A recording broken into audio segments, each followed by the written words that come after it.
സുഹൃത്തുക്കളെ, ഏവർക്കും വന്ദനം.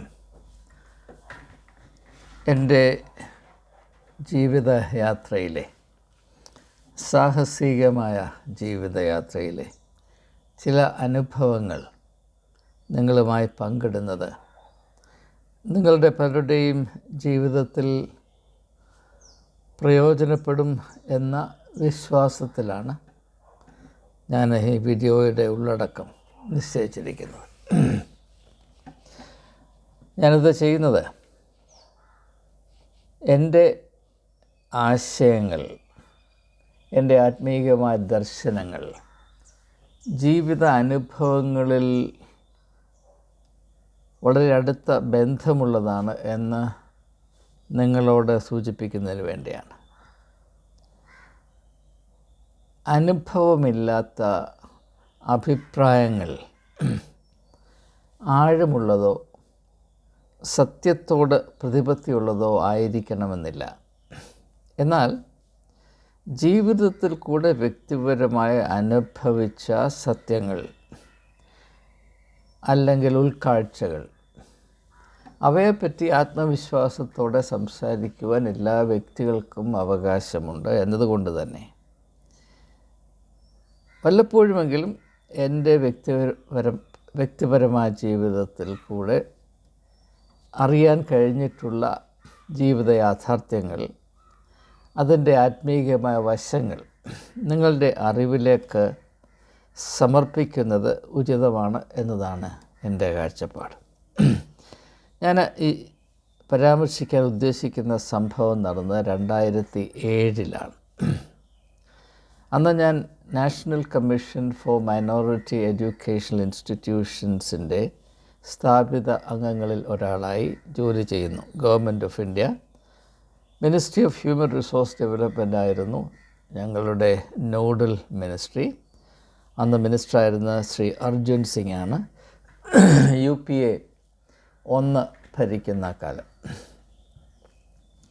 ശ്രീമതി സോണിയാഗാന്ധിയുടെ നോമിനിയായിട്ടാണ് നാഷണൽ കമ്മീഷനിൽ ഞാൻ പ്രവേശിക്കുന്നത്. എന്നാൽ അങ്ങനെ കമ്മീഷൻ്റെ ആദ്യകാല പ്രവർത്തനങ്ങൾ കരുപ്പിടിപ്പിക്കുന്നതിന് വേണ്ടി വളരെ അധികം ക്ലേശിച്ചു കൊണ്ടിരിക്കെ ഞാൻ അന്നൊക്കെ കുറഞ്ഞ പക്ഷം ഒരു 15-16 മണിക്കൂർ ഒരു ദിവസം ജോലി ചെയ്യുമായിരുന്നു. അത് പലവിധമായ തത്രപ്പാടുകൾ. അങ്ങനെയിരിക്കെ ഒരു ദിവസം ചർച്ച് ഓഫ് നോർത്ത് ഇന്ത്യയുടെ ഡൽഹി ഡയസിസിലെ ബിഷപ്പ് എന്നെ കാണാൻ എൻ്റെ നാഷണൽ കമ്മീഷനിലുള്ള ചേംബറിൽ വന്നു. അപ്പോൾ അദ്ദേഹം വളരെ പറഞ്ഞു, സെൻറ്റ് സ്റ്റീഫൻസ് കോളേജ് ആകെപ്പാടെ താറുമാറിലാണ്. അതിൻ്റെ പ്രിൻസിപ്പലായിരുന്നയാൾ ഹിമാചൽ യൂണിവേഴ്സിറ്റിയുടെ വൈസ് ചാൻസലറായിട്ട് പോയി.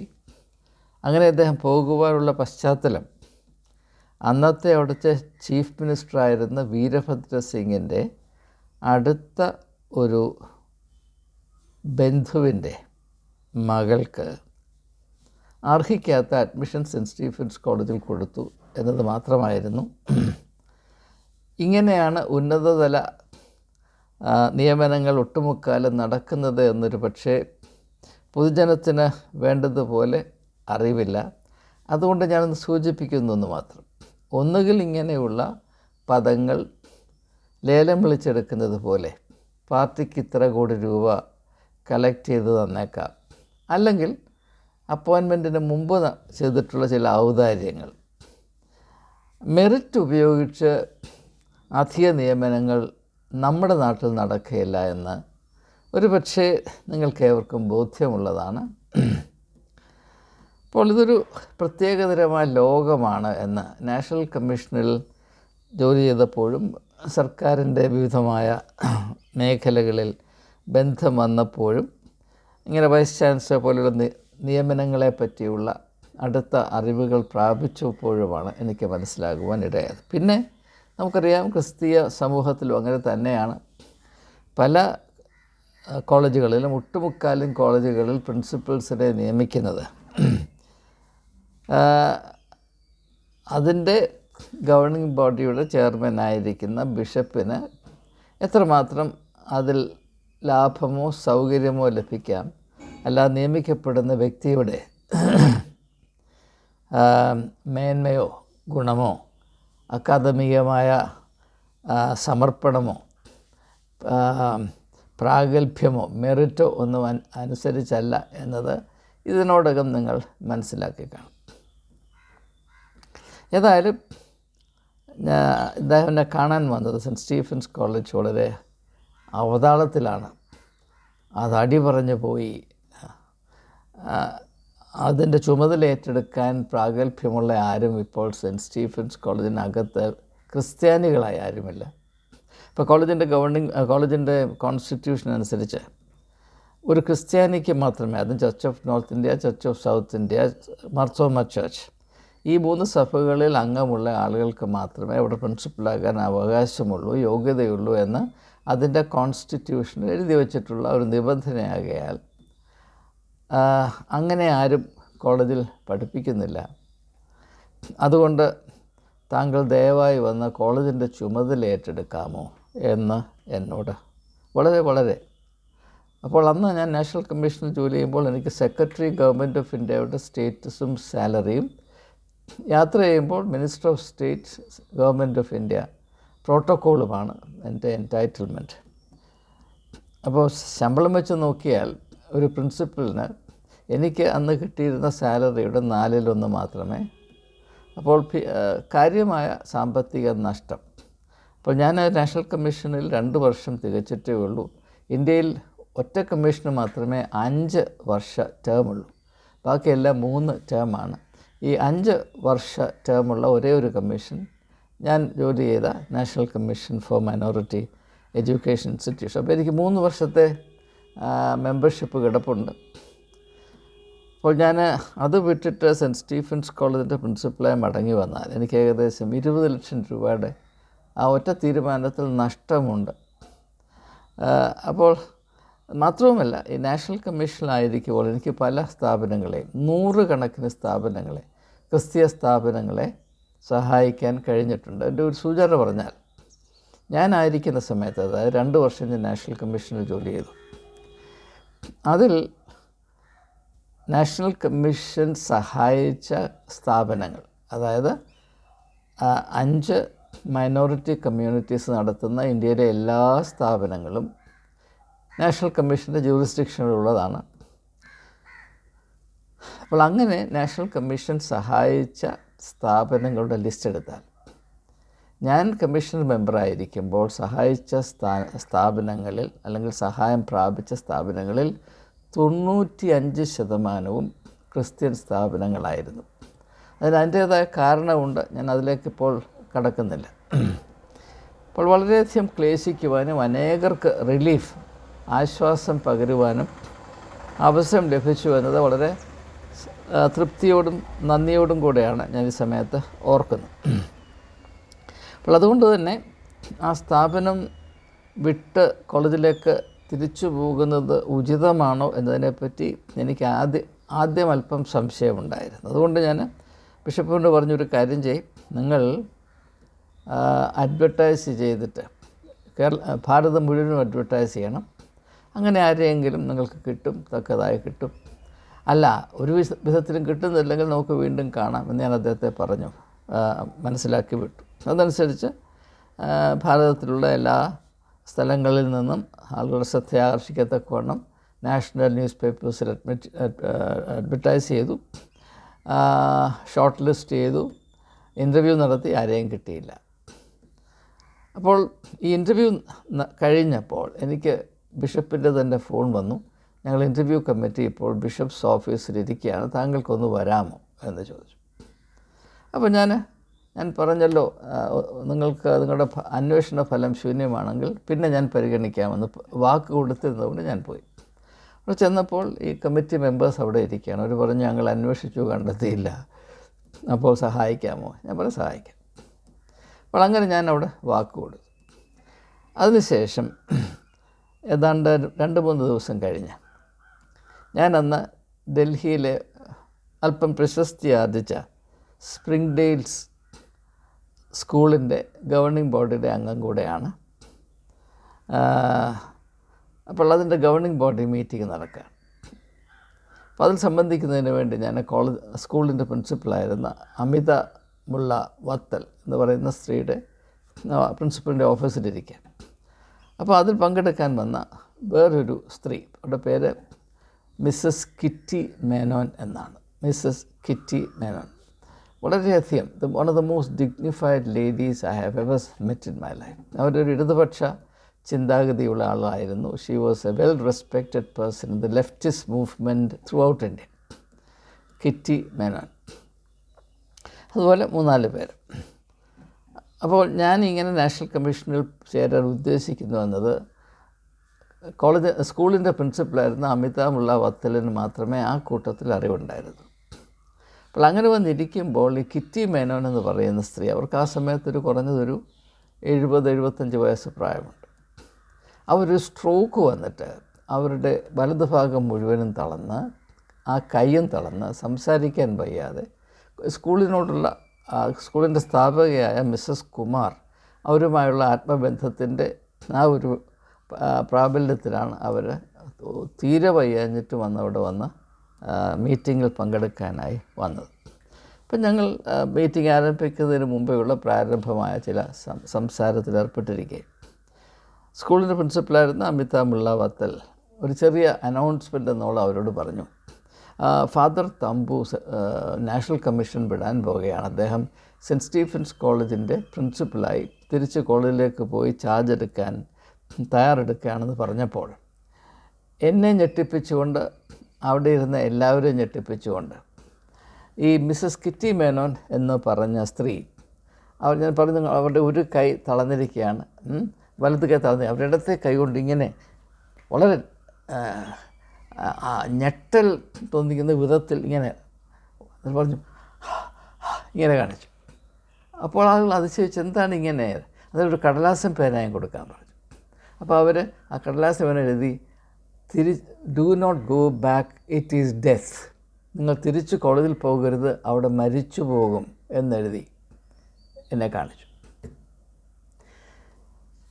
അവർ അങ്ങനെ പ്രതികരിച്ചത് സത്യമായിരുന്നു എന്ന് എനിക്ക് അവ്യക്തമായി അറിയാമായിരുന്നു. കാരണം കോളേജ് ആ സമയമായപ്പോഴേക്കും വളരെ പ്രാബല്യമുള്ള സ്ഥാപിത താല്പര്യങ്ങളുടെ പിടിയിൽ ഒതുങ്ങിയിരുന്നു. ഞാൻ 1971 മുതൽ 73 വരെ അവിടെ പോസ്റ്റ് ഗ്രാജുവേറ്റ് സ്റ്റുഡൻ്റായും 73 മുതൽ 2003 വരെ ഞാൻ ഫാക്കൽറ്റി മെമ്പറായും ജോലി ചെയ്തു. ഈ കാലത്തൊക്കെയും കോളേജിൻ്റെ പതനം കാലക്രമേണ സംഭവിച്ചുകൊണ്ടിരുന്നു. ഞാൻ ആകുന്നത് ചെറുക്കാൻ ശ്രമിച്ചു, എങ്കിൽ പരാജയപ്പെട്ടു. അതുകൊണ്ടാണ് 2003 കോളേജിൽ നിന്ന് രാജിവെച്ച് വെളിയിൽ പോകുവാൻ 52-ാമത്തെ വയസ്സിൽ 13 വർഷത്തെ സർവീസ് ബാക്കി നിൽക്കെ ഞാൻ രാജിവെച്ച് കോളേജിന് വെളിയിൽ പോയവനാണ്. അപ്പോൾ ഒരു സ്ഥാപനം ധാർമ്മികമായി അധപ്പതിച്ചു കഴിഞ്ഞാൽ അതിൻ്റെ ഉള്ളിൽ എത്ര ഭീകരമായ ശക്തികൾ സംഘടിതമായി പ്രവർത്തിക്കുമെന്നതിനെപ്പറ്റി എനിക്ക് അല്പം ബോധമുണ്ടായിരുന്നുവെങ്കിലും അതിത്രമാത്രം ഭീകരമായിരുന്നുവെന്ന് ഈ 4 വർഷം ഞാൻ സെൻറ്റ് സ്റ്റീഫൻസ് കോളേജിൻ്റെ വെളിയിലായിരുന്നു, അതുമായി എനിക്ക് യാതൊരു സമ്പർക്കവും ഇല്ലായിരുന്നത് കൊണ്ട് എനിക്ക് മനസ്സിലായിരുന്നില്ല. എന്നാൽ ഇതൊന്നും അറിയാതെ മിസ്സസ് കിറ്റി മേനോൻ എന്ന് പറയുന്ന സ്ത്രീ, അവർ മരണത്തിൻ്റെ വക്കിലാണ്, ഇത് അധികനാൾ കഴിയാതെ അവർ മരിച്ചുപോയി. അവർ ഇപ്രകാരം വളരെ നാടകീയമായി പ്രതികരിച്ചു. അവർ സംസാരിക്കാൻ വയ്യാത്തിട്ട് എഴുതി, do not go back, it is death, തിരിച്ച് കോളേജിൽ പോകരുത്, അത് മരണമാണ് എന്നെഴുതി. ഞാൻ ഈ ഒരു സംഭവം എന്തിനാണ് നിങ്ങളോട് പങ്കിടുന്നതെന്ന് ചോദിച്ചാൽ, അവർ പറഞ്ഞതുപോലെ, അവർ ഭയന്നതുപോലെ സംഭവിച്ചു. പക്ഷേ അവർ പറഞ്ഞതുപോലെ സംഭവിച്ചില്ല. അതാണ് ദൈവത്തിൻ്റെ പ്രവൃത്തി. ഞാൻ വാസ്തവത്തിൽ അവിടെ മരിച്ചു വീഴേണ്ടവനാണ്. പക്ഷേ എൻ്റെ ജീവനെ സംരക്ഷിച്ചത്, നിലനിർത്തിയത് എന്നെ വിളിച്ചാക്കിയ വിശ്വസ്തനായ ദൈവം മാത്രമാണ്. അതിൻ്റെ വിശദാംശങ്ങൾ നിങ്ങൾക്കറിയണമെങ്കിൽ ഞാൻ എൻ്റെ ഓർമ്മക്കുറിപ്പുകളായി പ്രസിദ്ധീകരിച്ചിട്ടുള്ള കൊടുങ്കാറ്റിൻ്റെ വഴിയെ, അത് ഇംഗ്ലീഷ് പുസ്തകമാണ്, ഓൺ എ സ്റ്റോമി കോഴ്സ് എന്ന പുസ്തകം വായിച്ചാൽ നിങ്ങൾക്ക് മനസ്സിലാവുന്നതാണ് ഞാൻ പറയുന്ന കാര്യം എത്രമാത്രം ഗൗരവമേറിയതാണ്, എത്ര ഘോരമായ അനുഭവങ്ങൾ കൂടെ എനിക്ക് കടന്നു പോകേണ്ടി വന്നു എന്നത് നിങ്ങൾക്ക് മനസ്സിലാക്കാൻ കഴിയും. ഞാനിപ്പോൾ ഈ ഒരു സംഭവത്തെ മാത്രം കേന്ദ്രീകരിച്ച് ഒരു കാര്യം മാത്രം സൂചിപ്പിക്കാം. കിറ്റി മേനോന് ഈ വരാൻ പോകുന്ന സംഭവങ്ങളെപ്പറ്റി ഇത്ര വ്യക്തമായ ഒരു മുന്നറിവ് എങ്ങനെയാണ് ഉണ്ടായത്? അത് നാം മനസ്സിലാക്കണം. അതോടുകൂടെ തന്നെ നിങ്ങൾ ചോദിക്കേണ്ട കാര്യം, അനേക ക്രിസ്ത്യാനികളുണ്ടായിട്ടും അനേക ക്രിസ്ത്യൻ പാദ്രിമാരുണ്ടായിട്ടും എന്തുകൊണ്ടാണ് എൻ്റെ സഹവിശ്വാസികളായ ഒരു വ്യക്തിക്ക് പോലും ഇപ്രകാരം ഒരു തിരിച്ചറിവുണ്ടാകാതിരുന്നത്? ഇതെന്നെ വളരെയധികം ചിന്തിപ്പിച്ചിട്ടുള്ള കാര്യമാണ്, ഇപ്പോഴും ചിന്തിപ്പിച്ചുകൊണ്ടിരിക്കുന്ന കാര്യമാണ്. കിറ്റി മേനോൻ അപ്രകാരം വരാൻ പോകുന്ന കാര്യങ്ങളെപ്പറ്റി അതിന് ഭൗതികമായ അടിസ്ഥാനമില്ലാതിരുന്നൊരു സാഹചര്യത്തിൽ ഒരാത്മീകമായ ഒരു മുന്നറിവെന്ന പോലെ a fore vision, a spiritual fore vision of what's going to happen, ഒരു പ്രവാചക ശബ്ദത്തിൽ, ഒരു പ്രവാചക രീതിയിൽ ഞാൻ എടുക്കാൻ പോകുന്ന ആ ഒരു ചുവട്, അതിനെപ്പറ്റി പ്രതികരിക്കാൻ എങ്ങനെ സാധിച്ചു? അതെന്തുകൊണ്ടാണ് എൻ്റെ സഹവിശ്വാസികളിൽ ആരിലും അത് ഉളവാകാതിരുന്നത്? ഇത് എന്നെ വളരെ വളരെ ചിന്തിപ്പിച്ചുകൊണ്ടേയിരിക്കുന്ന കാര്യമാണ്. കിറ്റി മേനോന് അങ്ങനെ തോന്നാൻ കാര്യം, അവർ ടാരോ കാർഡ് വായിക്കുന്നവരോ നക്ഷത്ര അല്ലെങ്കിൽ ഗ്രഹ നില അനുസരിച്ച് കാര്യങ്ങൾ പ്രവചിക്കുന്നവരോ അല്ലെങ്കിൽ ബ്ലാക്ക് മാജിക് പ്രാക്ടീസ് ചെയ്യുന്നവരോ ആയിട്ടായിരുന്നില്ല. അവർക്കങ്ങനെ തോന്നാൻ കാര്യം രണ്ട് കാര്യമാണ് എനിക്ക് മനസ്സിലാകുന്നത്. ഒന്ന്, അവരുടെ ഉള്ളം പരിശുദ്ധമായിരുന്നു. ഇത്രമാത്രം സ്വാർത്ഥതാരഹിതമായി ചിന്തിക്കുകയും പ്രവർത്തിക്കുകയും ചെയ്യുന്ന മറ്റ് അധികം വ്യക്തികളെ ഞാൻ കണ്ടിട്ടില്ല. അവരുടെ മുഖത്തെപ്പോഴും ആ ആത്മീയമായ പ്രസരിപ്പ് എനിക്ക് കാണുവാൻ കഴിഞ്ഞിരുന്നു. ഹൃദയശുദ്ധിയുള്ളവർ ഭാഗ്യവാന്മാർ, അവർ ദൈവത്തെ കാണുമെന്ന് യേശു പറഞ്ഞത് ഈ കിറ്റി മേനോൻ എന്ന് പറയുന്ന ഹിന്ദു സ്ത്രീയെ വളരെ അന്വർത്ഥമാണ്. അവരുടെ മുഖത്തും അവരുടെ ഉള്ളിലും വെളിച്ചമുള്ളതായിട്ടാണ് എനിക്കെപ്പോഴും തോന്നിയിട്ടുള്ളത്. അപ്പോൾ അവരുടെ ഉള്ളു പരിശുദ്ധമായിരുന്നു. രണ്ട്, അവർക്ക് എന്നോട് ബഹുമാനവും കരുതലും സ്നേഹവും ഉണ്ടായിരുന്നു. ഞാൻ അല്പം ആദർശശുദ്ധിയുള്ള മനുഷ്യനാണെന്നും അങ്ങനെ പെട്ടെന്ന് അപകടത്തിൽ പോയി ചാടാൻ അർഹതയില്ലാത്തവനാണെന്നും ഞാൻ നാഷണൽ കമ്മീഷനിൽ ജോലി ചെയ്യുന്നതുകൊണ്ട് മറ്റുള്ളവർക്ക് അല്പം പ്രയോജനമുണ്ട് എന്നും വിശ്വസിച്ചിരുന്ന ഒരു വ്യക്തി, അതായത് എന്നെപ്പറ്റി എന്നോട് വില കൽപ്പിക്കുന്നൊരു വ്യക്തി, കരുതലുള്ളൊരു വ്യക്തി. ഇപ്പോൾ ഉള്ളിലെ പരിശുദ്ധി, അന്യനോട് കരുതൽ, ഇത് രണ്ടും കൂടെ ചേർന്നാൽ ആ വ്യക്തിയെ പറ്റിയുള്ള സത്യം, മറഞ്ഞിരിക്കുന്ന സത്യവും സാധ്യതകളും തിരിച്ചറിയുവാൻ സാധിക്കും എന്നതാണ് ഞാൻ മനസ്സിലാക്കുന്നത്. അതിനെ മനസ്സിലാക്കാൻ എനിക്ക് വ്യക്തിപരമായ ഒരു അടിസ്ഥാനമുണ്ട്, അത് പറയാതിരിക്കാൻ നിവൃത്തിയില്ല. എനിക്ക് എൻ്റെ അമ്മയോട് വളരെ പ്രത്യേകതയുള്ള ഒരു ബന്ധമുണ്ടായിരുന്നു.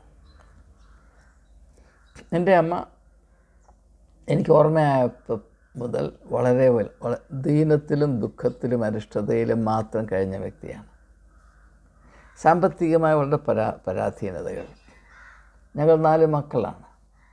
ഞങ്ങൾ വല്യപ്പച്ചൻ്റെയും വല്യമ്മച്ചയുടെയും കൂടെയാണ് താമസിച്ചതും വളർന്നതും. അപ്പോൾ അന്നത്തെ കാലത്ത് വൈദ്യസഹായമൊന്നും പ്രാപിപ്പാൻ സാധ്യമല്ല. എനിക്ക് ഈ ജീവിതത്തിൽ എന്തെങ്കിലും അത്താണി ഉണ്ടായിരുന്നെങ്കിൽ എൻ്റെ അമ്മ മാത്രമായിരുന്നു. പക്ഷേ അമ്മയുടെ അവസ്ഥ ഇതാണ്. ഞാൻ എപ്പോഴും അമ്മയുടെ അവസ്ഥയോട് താതാത്മ്യം പ്രാപിച്ച് എൻ്റെ ഉള്ളിൽ അമ്മയെപ്പറ്റിയുള്ള പ്രാർത്ഥനയും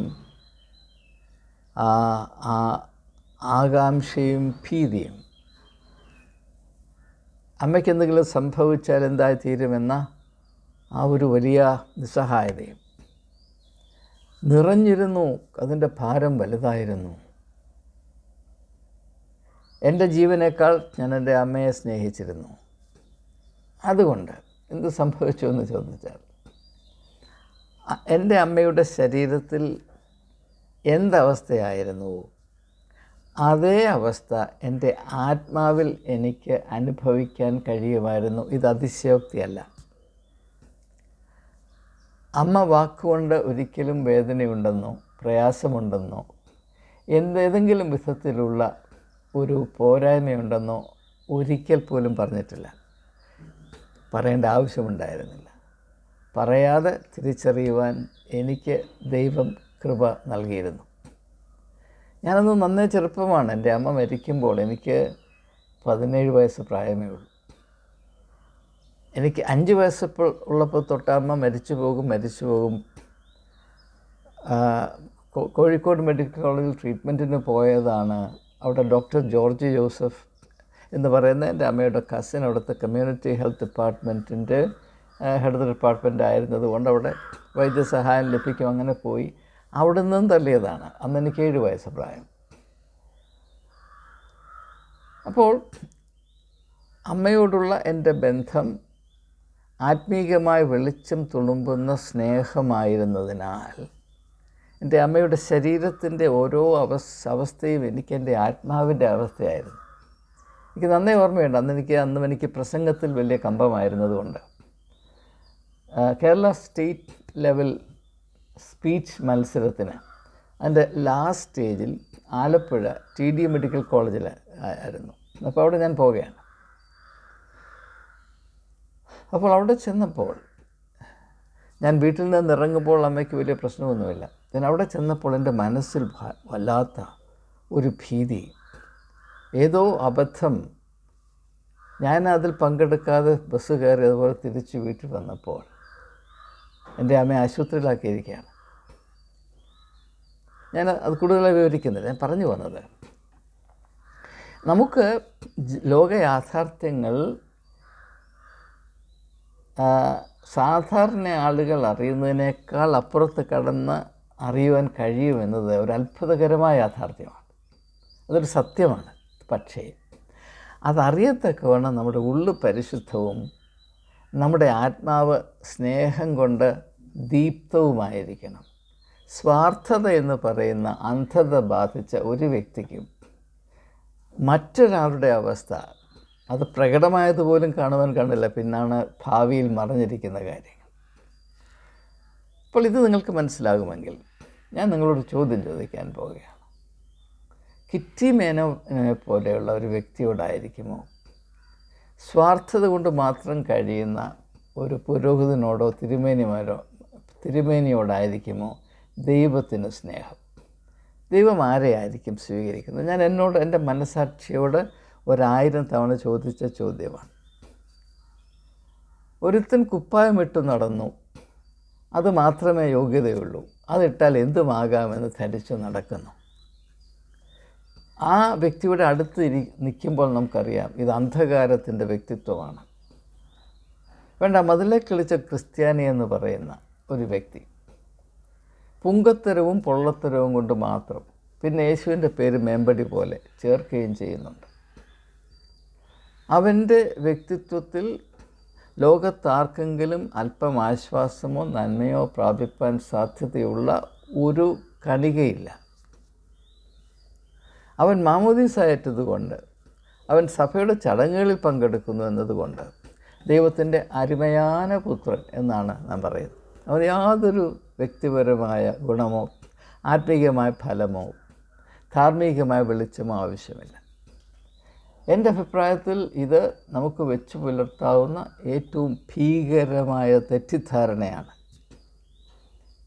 ഇത് വർഷങ്ങൾക്ക് മുൻപ് മനസ്സിലാക്കിയ സ്റ്റാൻലി ജോൺസ് എന്ന് പറയുന്ന അല്പം ആത്മീകമായ പ്രബുദ്ധതയുണ്ടായിരുന്ന ഒരു ദൈവദാസൻ, അദ്ദേഹം മാരാമണ്ണ് പ്രസംഗിച്ചു, ഗാന്ധിയില്ലാത്ത സ്വർഗത്തെ എനിക്ക് വിഭാവന ചെയ്യാൻ വയ്യാന്ന് പറഞ്ഞപ്പോൾ മർത്തോമ രക്തം തിളച്ചു. സഹിക്കാൻ വയ്യ.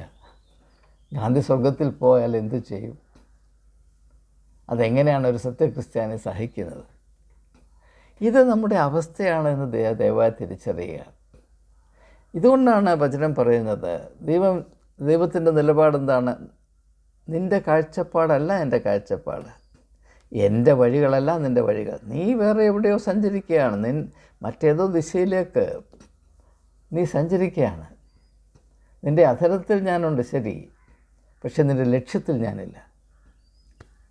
നമ്മുടെ ഓരോരുത്തരുടെയും ജീവിത ലക്ഷ്യത്തിൽ ദൈവമുണ്ടായെങ്കിൽ, യേശു എന്ന് വെളിച്ചമുണ്ടായെങ്കിൽ, നമ്മുടെ വ്യക്തിത്വം ആ വെളിച്ചത്താൽ ദീപ്തമാകും, സംശയിക്കേണ്ട. ലോകത്തിന് നമ്മെക്കൊണ്ട് അല്പം അനുഗ്രഹമുണ്ടാകും. അങ്ങനെ അനുഗ്രഹം ഉണ്ടാകുമ്പോൾ നമുക്ക് കണ്ണുകടിയോ ഹൃദയവേദനയോ ഉണ്ടാകുകയുമില്ല, അതിൽ നാം സന്തോഷിക്കും. അപ്പോൾ ഇങ്ങനെയുള്ള അനേക അനുഭവങ്ങൾ എനിക്കുള്ളത് കൊണ്ട് ഈ സഭയുടെ ഈ പൊട്ടക്കിണറിൽ മാത്രം തങ്ങിക്കിടക്കുന്ന വ്യക്തികൾ ചിന്തിക്കുന്നത് പോലെ അവർ അള്ളിപ്പിടിച്ചിരിക്കുന്ന ആ അനുമാനങ്ങളെ അതുപോലെ സ്വീകരിപ്പാൻ എനിക്ക് കഴിയുകയില്ല. ഒരുത്തൻ ക്രിസ്ത്യാനി ആയതുകൊണ്ട് അവൻ നല്ലവനാണെന്നോ, ക്രിസ്തീയ നാമം ധരിക്കുന്നവനായതുകൊണ്ട് അവൻ സ്വർഗത്തിൽ പോകുമെന്നോ, അല്ലെങ്കിൽ അച്ഛനെ വണങ്ങുകയും തിരുമേനിയുടെ കൈമുത്തുകയും ചെയ്യുന്നതുകൊണ്ട് സ്വർഗത്തിൽ അവന് കുറെ കൂടെ വലിയ മണിമാളിക കിട്ടുമെന്നോ, ദൈവം ഒരു കൂട്ടത്തോട് മാത്രം പ്രസാദിച്ചു നിൽക്കുന്നുവെന്നോ വിശ്വസിക്കാൻ എനിക്ക് പ്രയാസമാണ്. കാരണം അങ്ങനെയുള്ള തെറ്റിദ്ധാരണകളിൽ നിന്ന് വിടുവിക്കത്തക്കവണ്ണമുള്ള അനുഭവങ്ങളിൽ കൂടെയും വഴികളിൽ കൂടെയുമാണ് ദൈവം എന്നെ നടത്തിയത് എന്നത് എൻ്റെ ജീവിത സാക്ഷ്യമാണ്. എൻ്റെ കണ്ണ് തുറപ്പിക്കാനായി ഞാനും ഒരു ഫണ്ടമെൻ്റലിസ്റ്റായിരുന്നു. പക്ഷേ അടഞ്ഞു കിടന്ന എൻ്റെ ആത്മീയ കണ്ണ് തുറക്കുന്നതിന് വേണ്ടി എന്നെ തീച്ചൂളയിൽ കൂടെ അർത്ഥവത്തായി നടത്തിയ അത്ഭുതവാനായ ഒരു ദൈവമുണ്ട് എന്നതെൻ്റെ സാക്ഷ്യമാണ്. ആ ദൈവത്തെ അറിയുവാനുള്ള സ്വാതന്ത്ര്യം ക്രിസ്ത്യാനിക്ക് ഇല്ലാതെ പോകുന്നു എന്നതിൻ്റെ സങ്കടമാണ്. ഇതിൻ്റെ മുഖ്യമായ കാരണം എന്താണ് എന്ന് ഞാൻ സൂചിപ്പിക്കാതെ തന്നെ നിങ്ങൾക്കറിയാം. അതുകൊണ്ട് പ്രിയമുള്ളവരെ, യേശു തൻ്റെ പല ഉപമകളിൽ കൂടി നമ്മെ ഉത്ബോധിപ്പിക്കുന്നത്, നിങ്ങളൊരു ഫോർമുല വെച്ച് ദൈവത്തെ അളക്കരുത്. ഇപ്പോൾ ചെമ്മരിയാടിൻ്റെയും കോലാടിൻ്റെയും ഉപമ നിങ്ങൾക്ക് സുപരിചിതമാണല്ലോ. അവിടെ ദൈവസന്നിധിയിൽ പ്രവേശിക്കുവാൻ, ദൈവത്തോട് സന്തോഷിക്കുവാൻ അധികാരം പ്രാപിക്കുന്ന ആരാണ്? യോഗ്യതയുള്ളവരാരാണ്?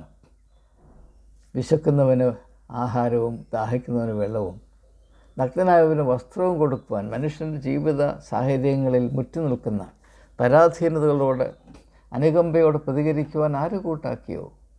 അവർ പള്ളിയിൽ പോയെന്നോ പ്രാർത്ഥിച്ചുവെന്നോ അവർ ആചാരങ്ങൾ മുടക്കിയില്ല എന്നുള്ളതല്ല അവിടെ യോഗ്യത. അത് യേശു പറഞ്ഞതല്ലേ, ഞാൻ ഉണ്ടാക്കി പറയുന്നതല്ലല്ലോ. അങ്ങനെ പള്ളിയിൽ പോയൊക്കെ നിന്ന മഹാന്മാർ തള്ളപ്പെട്ടു. കാരണം അവർക്ക്